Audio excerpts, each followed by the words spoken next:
मैं इसकी कसम खा कहता हूँ, मेरे लिए दुनिया में इससे बढ़ के कुछ नहीं है। यही मेरी पूजा है, यही मेरी कर्म है। जो भी वर्ड बोलूंगा एक एक ये मान लेना कि बिल्कुल वो जो मेरे साथ नहीं हुआ। उस मैम ने मेरी तरफ, पर मैंने 1% नहीं देखा। मैंने पेपर लेके फटाफट करना स्टार्ट कर दिया। माँ अगर ऐसी बात बोल दे तो चाहे तलवार रख दो गर्दन पे, फिर तो उसकी भी परवाह नहीं। वर्ड बोला था मेरे को आज भी याद है, मेरे को बड़ी रोना आता है। मैंने कहा माता जी आपका बेटा ना लेफ्टिनेंट बन गया। ठीक, तो मैं इसकी कसम खा कहता हूँ, मेरे लिए दुनिया में इससे बढ़ के कुछ नहीं है। यही मेरी पूजा है, यही मेरी कर्म है। जो भी वर्ड बोलूंगा एक एक ये मान लेना कि बिल्कुल वो जो मेरे साथ हुआ था।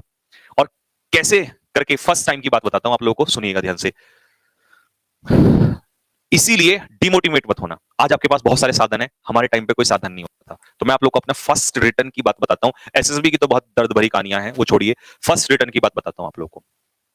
फर्स्ट रिटर्न से पहले भी जो बच्चे कहते हैं ना सर हम निराश हो रहे हैं, निराश होने की जरूरत नहीं है। मैं आपको बताता हूं, जब मैंने फर्स्ट एनडीए दिया था, मेरे को आज भी याद है कि मेरा अगस्त का चांस था। लेकिन मैं अगस्त का चांस क्यों नहीं दे पाया था, मैं आपको बताऊंगा। फिर मैंने जो मेरा पहला रिटर्न निकला था वो अप्रैल वाला निकला था। अगस्त का मेरा चांस था, लेकिन दिक्कत ये हो गई कि जब एडमिट कार्ड आए तो मेरा एडमिट कार्ड नहीं आया। मेरा एडमिट कार्ड नहीं आया। मेरी तैयारी ठीक ठाक थी, मतलब बहुत अच्छी भी नहीं थी, बहुत खराब भी नहीं थी। मेरा एडमिट कार्ड नहीं आया।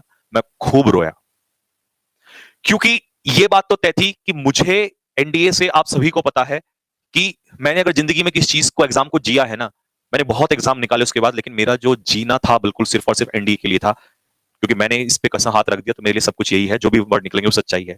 एनडीए को मैंने अपनी जिंदगी में जिया था, फील किया था। जैसे कुछ बच्चे एयरफोर्स को जीते हैं, कुछ एनडीए को जीते हैं। एनडीए मेरे लिए जॉब नहीं थी, फीलिंग थी।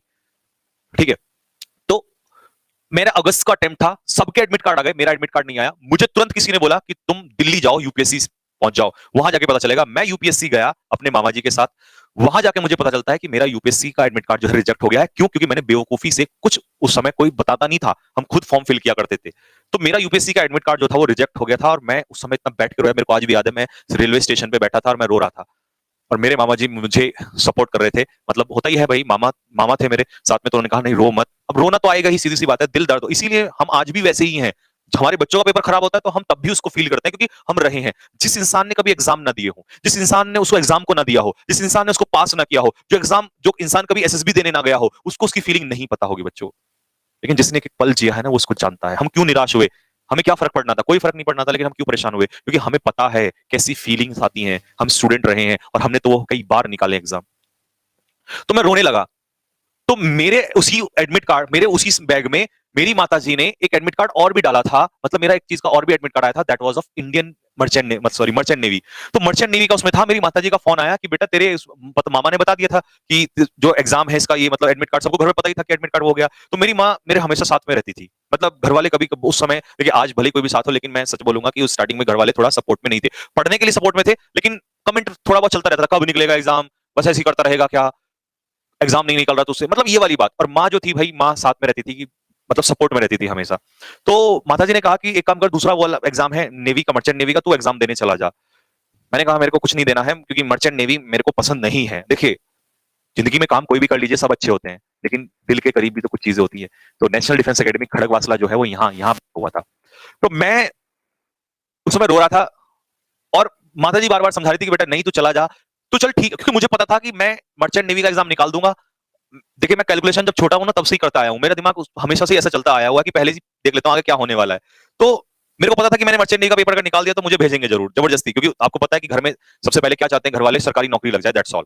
और अपना ऐसा फंडा नहीं था अपने को, तो फीलिंग ही कुछ और थी। खड़गवासला एनडी की वो ट्रेन सपनों में दौड़ती थी।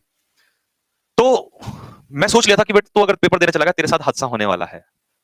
फिर माँ ने बोला कि नहीं देख, तुझे मेरी कसम है और तू पेपर देने जरूर जा, चाहे ज्वाइन करना मत करना, मैं तेरे साथ रहूंगी। घर वाले भी अगर बोलेंगे तो मैं तेरे साथ खड़ी रहूंगी।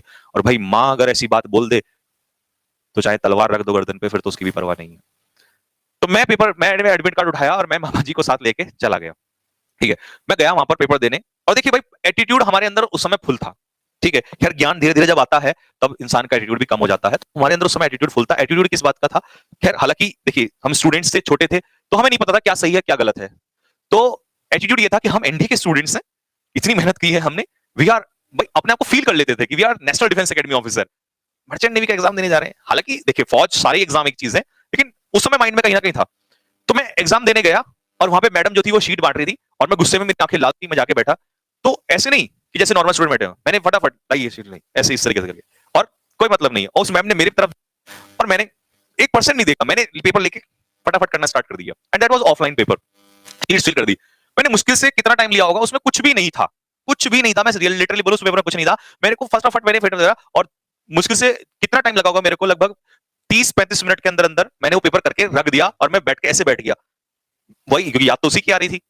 तो वो मैडम मेरे पास आई और आके कहती है, क्या हुआ, पढ़ा लिखा नहीं है क्या? मैंने देखा, फिर मैंने कहा नहीं, मैं फिर चुपचाप बैठ गया। तो मैम कहने लगी, क्या हुआ, तुमने पढ़ा लिखा नहीं है, क्यों निराश क्यों हो? अब मैंने कहा, क्या अपने दर्द दिल का हाल सुना है मैम तुम्हें? तो परेशानी इतनी ज्यादा थी।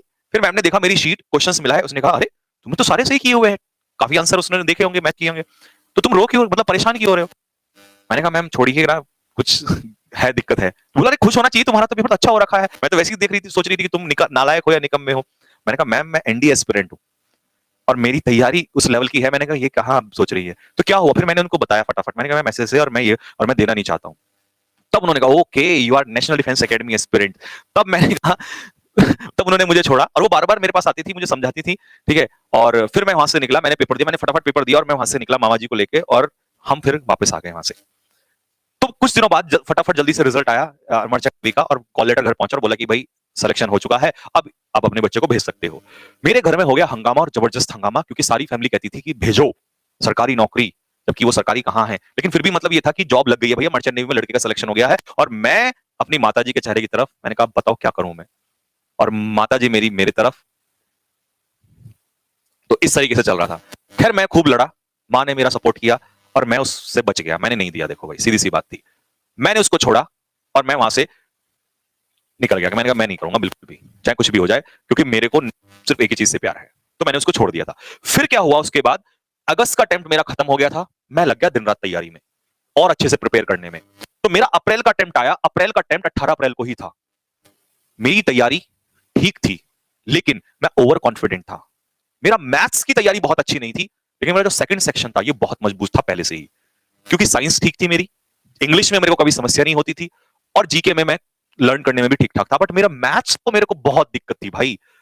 मैथ्स को बिलीव नहीं करोगे, आर एस अग्रवाल नाम की किताब आती है एनडीए की, मैं उस आर अग्रवाल का मेरे को एक एक क्वेश्चन भी याद में, तब आप कह सकते हैं मैं मैथ्स में रटने वाला स्टूडेंट था। पहला चैप्टर ट्रिग्नोमेट्री का आज भी मेरे को याद है।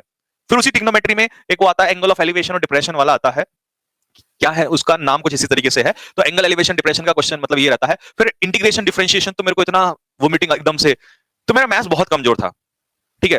मैं बहुत कोशिश करता था करने की, बस मेरे को एक ही धड़कन दिल की रहती थी कि अगर बाहर हुआ तो बेटा एनडीए उसकी वजह से बाहर हुआ, मैथ्स की वजह से, अदरवाइज तो बाहर होने का मतलब नहीं था। बस मेरे को चाहिए था कि एनडीए में पास हो जाऊं, बस मेरिट तो मैं इधर से उठा लूंगा। मेरे को इतना कॉन्फिडेंस रहता था जीके के पेपर में कि मेरिट में उठा के ले जाऊंगा यहाँ से अपने आप, लेकिन मेरा मैथ्स पास हो जाए। मैथ्स में मेरे को इतनी सरदर्दी थी बहुत ज्यादा, और वही हादसा हुआ 18 अप्रैल को। एनडीए का एग्जाम मेरा देहरादून में ही सेंटर था, और मैं पेपर देने गया।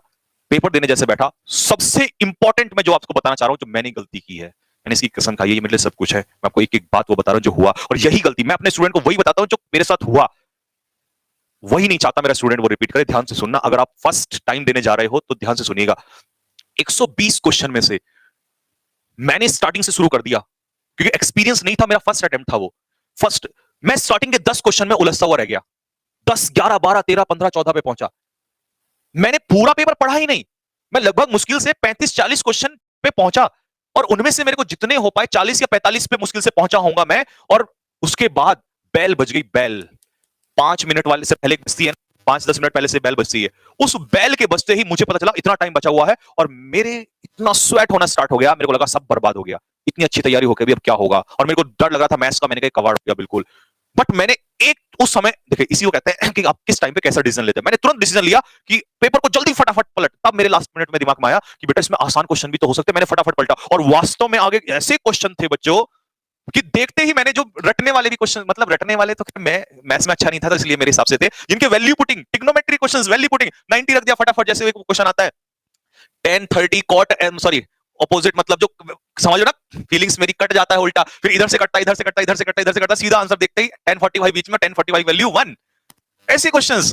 मेरा मन खुश हो गया मैंने, लेकिन उस समय पर अपने आप को बना के, इतना, इसी को कहते हैं प्रेशर हैंडलिंग सिचुएशन। फौज के बहुत सारे महीने होते हैं, पेपर आपको बहुत कुछ सिखा रहा होता है, चलानी तो आपको गोलियां ही हैं, लेकिन ये कुछ चीजें प्रेशर हैंडलिंग होती हैं। तो मैंने फटाफट जल्दी से ऐसे ऐसे क्वेश्चंस वैल्यू पुटिंग के, कुछ फॉर्मूले होते हैं, एंगल, एलिवेशन, डिप्रेशन, वो चैप्टर का नाम मेरे को ध्यान नहीं आ रहा, ठीक है। तो मैंने ये वैल्यू आयोटा एक वो होता है चैप्टर का नाम होता है, ठीक है। अभी मेरे को एक्साइटमेंट आ रहा है क्योंकि मेरे को सब याद आ रहा है, ठीक है। तो मैं फटाफट मैंने जल्दी से 10-15 क्वेश्चन निकाल लिए और उनसे भी इजी क्वेश्चन आगे की तरफ दिए हुए थे। मैं एक बात समझ चुका था उसी टाइम कि अगर एक बच्चा पूरा पेपर भी एक बार पढ़ जाए, ऐसा हो नहीं सकता कि वो 40 से 45 क्वेश्चन ना करे। लेकिन चालाकी वो क्या छिपा के रखते हैं कि 4 क्वेश्चन यहां इजी, 2 क्वेश्चन यहां इजी, 2 क्वेश्चन यहां इजी, 4 क्वेश्चन यहां इजी, लास्ट में, और बच्चा लास्ट तक पहुंचता ही नहीं है। नहीं तो 40-45 क्वेश्चन तो वो इजीली निकाल सकता है, आराम से निकाल सकता है। किसी ने आरएस अग्रवाल भी किया, भाई साहब हमने कभी आरएस अग्रवाल के अलावा कुछ नहीं उठा के देखा, पहले अटेम्प्ट की बात बता रहा हूं, आरएस अग्रवाल ही देखी थी। लेकिन बच्चों मैं लगभग मुश्किल से, और मेरे जो मैंने देखा बाद में आके, मेरे जो सही ठीक ठाक क्वेश्चन उस समय हुए थे वो 35 मतलब 30 से ऊपर, 30 से ऊपर 40 के बीच में, मतलब इतने ही थे। देखो लिटरली सही है। और उस समय पर इतने ही काफी होते थे, मतलब होने तो ज्यादा चाहिए थे, लेकिन मुझे नहीं पता मेरा कैसे हुआ, आई डोंट नो, लेकिन मेरे इतने ही ठीक ठाक रहे होंगे, या मेरा कुछ 2-4 क्वेश्चन का एजम्पशन गलत रहा होगा। और मैं हो गया डिप्रेस्ड, इतना ज्यादा डिप्रेस हुआ, अब बिलीव नहीं करोगे, मैंने सोच लिया भाई गया तेरा तो सपना गया। मैं बाहर आया, मेरे हाथों पे पसीना, मैं कांप रहा हूं, मुझे कुछ समझाने वाला नहीं है। मेरा एक दोस्त कानपुर का, Vishvendra Kataria, he is right now major in Indian arm forces, ठीक है। तो वो बहुत ही पोलाइट लड़का था। अब दोस्त हमारे टाइम पे बहुत सच्चे होते थे, ठीक है, फेयर वेदर फ्रेंड्स नहीं होते थे। उसने मुझे कहा अरे परेशान क्यों हो रहा है भाई संजीव? मैंने कहा यार ऐसा ऐसा हो गया। उसने कहा सुन टेंशन मत ले। उसको भी पता था कि मेरा सेकंड सेक्शन बहुत अच्छा है। उसने कहा कितना हुआ है? मैंने कहा समथिंग यार 30-28 को ऐसे कुछ क्वेश्चंस हुए होंगे। उसने कहा चल जो हो गया उसे छोड़, जो होगा देखा जाएगा, तू एक काम कर सेकंड पेपर को अच्छे से हैंडल करना। मैंने कहा यार विश्वेंद्र नहीं होगा। उसने कहा तू टेंशन क्यों ले रहा है, एक बार कर तो सही, होगा तो वैसे भी कुछ नहीं, खराब हो जाएगा। मैंने कहा यार बात तो सही है बिल्कुल तेरी। तो मैं कहीं ना कहीं उससे बात लगा रहा, थोड़ा सा मन को समझाता रहा, और जैसे ही पेपर का टाइम आया मैं वापस पहुंचा और मैंने सोचा अब जो होगा देखा जाएगा, पेपर जैसा गया निकलेगा नहीं निकलेगा, पर इस पेपर की बैंड बजा के रहूंगा। I will see this paper any how, मैंने पूरी ताकत लगा देनी है, पेपर ना निकले कोई दिक्कत नहीं है। मैंने कहा अब तो गुस्से वाली बात है। जैसे ही शुरू हुआ ना पेपर, सबसे पहले इंग्लिश को ही उठाया, मैंने कहा इसी को देखता हूं। इंग्लिश को उठाया, पूरा फट फट फट फट फट फट, इंग्लिश में मेरे को पहले से ही कोई वो नहीं थी। और फिर मैंने गया सीधा साइंस पे, इसीलिए कहते हैं जो आपके सब्जेक्ट अच्छे हो, जो इजी है, सब पकड़ लो फटा। मैंने कहा कहीं ये ना छूट जाए, 150 क्वेश्चन है भाई। मैं साइंस पे गया, साइंस में फटाफट मैंने क्वेश्चंस उठाए वहां से, और उसके बाद फिर मैं गया सीधा ज्योग्राफी पे, क्योंकि मेरी ज्योग्राफी अच्छी थी। अगर जीएस की बात करूं, मेरे को सारा उस समय आता था, अभी तो मेरे को लगभग कुछ ही चीजें याद है। एक क्वेश्चन मेरे को आज भी याद है, 2 क्वेश्चन बताता हूं आपको। एक पूछा था कि इंडिया और श्रीलंका के बीच में यहां पर क्या है, यहां पर क्या होता है इंडिया श्रीलंका के बीच में, कौन सी स्टेट होती है? पाक स्टेट होती है, हिंदी में शायद जल संधि मेरे हिसाब से कहते हैं। तो उसने पूछा था ये वाला क्वेश्चन, ठीक है। एक पूछा था कि इधर लेफ्ट से इधर ऐसे, राइट मतलब वेस्ट से ईस्ट पे जो ये होती है ना ट्रॉपिक ऑफ कैंसर, कैसे पास होती है, कौन कौन से स्टेट से पास होती है। तो मेरे को आज भी याद है, हम अपने फॉर्मूले खुद बनाया करते थे। कैसे? देखो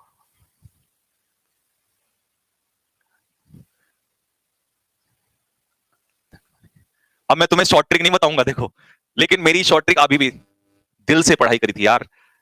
क्या हुआ हम नहीं गए कोई बात नहीं, लेकिन यादों के साथ आज भी जीते हैं। और जिंदगी में कभी भी कोई काम करो ना, मन से करना, हार भी होगी ना तो हार भी शर्मा जाएगी आपकी उस पे। हमने बहुत, मतलब कोई समझाने वाला नहीं होता था, खुद अपने आप एनसीईआरटी से अपने आप बनाते थे ट्रिक्स वगैरह। तो मैंने 2 सेकंड में ऐसे ऐसे क्वेश्चन बहुत उड़ाए भाई वहां पर। अब देखो यही यही है ना, बताओ स्टेट्स की यही है क्या? G for Gujarat, R for Rajasthan, M for क्या आएगा? मध्य प्रदेश। ये यहां पे कुछ, एक सेकेंड, सी सी आएगा ये, हाँ के नहीं। छत्तीसगढ़, झारखंड, बंगाल, त्रिपुरा, और ये मिजोरम या मणिपुर का। अब देखो इतना नहीं पता यार, बस ये याद है उस समय की शॉर्ट ट्रिक। बताओ सही है, सही चल रही है नहीं चल रही है? सही चल रहा है कि नहीं चल रहा है? यही था।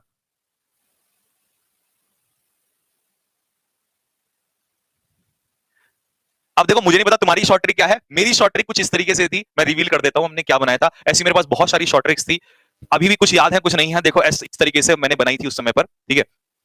क्योंकि हम केवल रिटर्न के लिए नहीं पढ़ते थे, हम पढ़ते थे एसएसबी के लिए। एसएसबी में जब हम बोलेंगे तो किस तरीके से बोलेंगे, उनके टॉपिक कैसे आएंगे, India Pakistan relation, India China relations, ठीक है, ग्वादर पोर्ट, ये सब इस तरीके से। तो मैंने जो शॉर्ट ट्रिक बनाई थी वो बनाई थी, गढ़वाल राइफल में कारतूस जले बंगाल तक मरे। ये कुछ इस तरीके से था, गढ़वाल राइफल में कारतूस जले बंगाल तक मरे, ठीक है। इस तरीके से अपना बनाया था, क्योंकि हमें कोई समझाने वाले नहीं होता था, हम अपने क्रिएटर खुद होते थे उस समय पर, ठीक है। तो ये सारी चीजें, तो भैया मैंने जीएस का पेपर दिया, जीएस का पेपर दिया, और मैं जब आया ना और मैंने आके चेक किए, तो मेरे लगभग लगभग 85 समथिंग, 85 80 90 के आसपास मेरे क्वेश्चंस जो थे वो सही थे, ठीक है। और मेरे को लगा अब शायद हो सकता है अगर मैं एनडीए में मैथ्स में पास भी हो गया तो मेरा निकल जाएगा, और धड़कनें बरकरार थी। फिर उसका रिजल्ट आया, और जब रिजल्ट आया तो हमारे टाइम पे ना बेटा मोबाइल फोन्स नहीं होते थे, हमारे टाइम पे कैफे होते थे, और कैफे हम जाते थे, कैफे में जाके फिर वही आधे घंटे में आपको पता ही है, तो हम पूछते थे भैया ये हमारा एडमिट कार्ड है, रिजल्ट बताओ। तो मैंने जाके पूछा और भाई दिल पे हाथ रख लिया, मैंने कहा अगर ना निकला ना तो फट जाएगा दिल। तो मैंने गया और मेरे को आज भी याद है, तो उन्होंने, चश्मे वाले भैया थे, तो उन्होंने बोला कि जैसे वो चेक कर रहे थे तो उनका मैं एक्सप्रेशन देख रहा था, मैंने कहा भाई काश, और सबको मैंने याद कर लिया, देवी देवता हे भगवान सब कुछ, मैंने कहा जो भी मैंने अपराध किए हो, ऐसा होता है ना बुरे समय में आदमी सब कुछ याद करता है, तो मैंने सब कुछ याद कर लिया, भगवान प्लीज ऐसा ना हो, भगवान बस बस बस इस बार निकल जाए, और आज के बाद मैं कभी किसी, मतलब मैंने सब कुछ पॉजिटिविटी जो भी आदमी ढूंढ सकता है, मैं सब कुछ अच्छा करूंगा भगवान। तो ये सब चल रहा था उस समय पर, और मैं सब कुछ याद कर रहा था। तो जैसे उन्होंने बोला कि हाँ, एक बार उन्होंने मुझे डरा दिया, बोला इसमें तो कहीं दिख, मैंने कहा यार ऐसा मत बोलो, मैंने कहा अरे ये है क्या? मैंने कहा देखो ये है विश्वास, मैंने कहा एक बार और देखो जरा, यही ना, उन्होंने कहा हाँ यही है। उस समय मैं कैफे से बाहर निकला और मैंने 2-3 बार कहा यस यस यस यस, मतलब फीलिंग अपने अंदर, और मैंने कहा यस। समझ रहे हो ना, अपनी ताकत से दिन रात मेहनत लगा के जब आप निकालते हैं ना कुछ भी काम, मतलब जो मन से किया हो, बहुत मजा आता है, इतना सुकून। मैं आसमान की तरफ देख रहा हूँ उस समय, मुझे इतना अच्छा लग रहा है, और ऐसा लग रहा है कि I am just over the moon, मतलब वो फीलिंग मैं बता नहीं सकता, भले ही बाद में क्या हुआ डजंट मैटर, लेकिन वो फीलिंग मेरे लिए बहुत बेस्ट फीलिंग थी। और खुश क्यों था? क्योंकि मेरा मैथ्स खराब होने के बावजूद ही मैंने निकाल लिया था, और मैं इतना खुश था। फिर मैंने फटाफट, सबसे पहले मेरे पास एक फोन होता था उस समय पर, आजकल आपके पास बड़े बड़े फोन होते हैं, तो मेरे पास एक वोडाफोन का फोन होता था, नोकिया टाइप के आते थे ना उस समय छोटे छोटे, तो मैंने फटाफट वोडाफोन का फोन निकाला और मैंने फटक से कॉल मिलाया, और सबसे पहली कॉल मैंने अपनी माँ को मिलाया। मैंने कहा, और अब लेकिन मैंने जो वर्ड बोला था वो मेरे को आज भी याद है, मेरे को बड़ी रोना आता है। मैंने कहा माता जी आपका बेटा ना लेफ्टिनेंट बन गया है, लेकिन ये कम वक्त पता नहीं था कि अभी जर्नी आधी हुई है, लेकिन खुशी होती है ना अंदर से एकदम से। मैंने कहा माता जी आपका बेटा लेफ्टिनेंट बन गया है, और माता जी की खुशी का कोई ठिकाना नहीं था। लेकिन फिर बाद में समझाया मैंने कहा नहीं अभी ऐसे, और कॉन्फिडेंस देख रहे हो उस समय पर, मैंने कुछ नहीं, छोटा सा एक इंटरव्यू बचा हुआ है और ये देने जाऊंगा मैं, और उसके बाद बस कुछ नहीं, कोई फिर तो आपका बेटा लेफ्टिनेंट है ही। मैंने कहा बोल देना सबको जिन्होंने भी गालियां ताने कसे थे, मैंने कहा आ रहा है लेफ्टिनेंट। तो मैं इतना ज्यादा इमोशनल हो गया था उस समय पर। तो फिर माता जी भी बहुत खुश हुई। फिर उसके बाद मेरा 22 एसएसबी बोर्ड फर्स्ट मेरा भोपाल का था, उसकी भी एक अलग यादें हैं। ठीक है, तो अभी आपका काफी समय, मैंने ये बात इसलिए समझाई आपको क्योंकि बेटा हम, मेरी जिंदगी की एक बहुत अलग कहानी है, मैं इसीलिए ज्यादा नहीं बोलता हूँ, और काफी लोग जब उल्टा सीधा बोलते हैं ना लोग ये, तो मैं इसीलिए चुप होकर चला जाऊँ। आप कहते हैं ना सर जवाब दो, मैं इसलिए जवाब नहीं देता हूँ, मैंने क्या है पता यार इन लोगों को स्ट्रगल क्या चीज होती है। स्ट्रगल बहुत बड़ी चीज होती है, हमने हर चीज को जिया हमारी जिंदगी के, और ये अकेला एग्जाम नहीं है। मैंने सब इंस्पेक्टर दिल्ली पुलिस वाला छोड़ा, बहुत सारे एग्जाम और छोड़े, दिए, ये वो, हर किसी की मेरी एक बहुत अलग यादें हैं। इसीलिए मैं ज्यादातर कोशिश करता हूँ कि to be cool, because life में बहुत स्ट्रगल देखा है, सब पता है। तो इसीलिए I just don't want to say anything. बस हाँ, एक ही चीज है जो जिंदगी मैंने दी है, मैं चाहता हूँ कि मेरे स्टूडेंट्स उससे बेहतर करें। हमने भी बहुत स्ट्रगल किया है, हम नहीं चाहते हमारे स्टूडेंट्स स्ट्रगल करें। हमारी लाइफ अगर हम कुछ बेहतर सिखा सकते हैं, यही हमारा उद्देश्य है। ठीक, तो यही कहानी है। तो आप समझ सकते हैं कि हमने भी स्ट्रगल से पेपर निकाले हैं, और बेटा टेंशन सभी को होती है। आज समझाने वाले आपको हम तुरंत आ जाते हैं, हमें समझाने वाला कोई नहीं होता था, हमारे तो खिलाफ खड़े होते थे लोग। तो इसीलिए अपने आप को बस ये रखो कि हाँ निकालना है।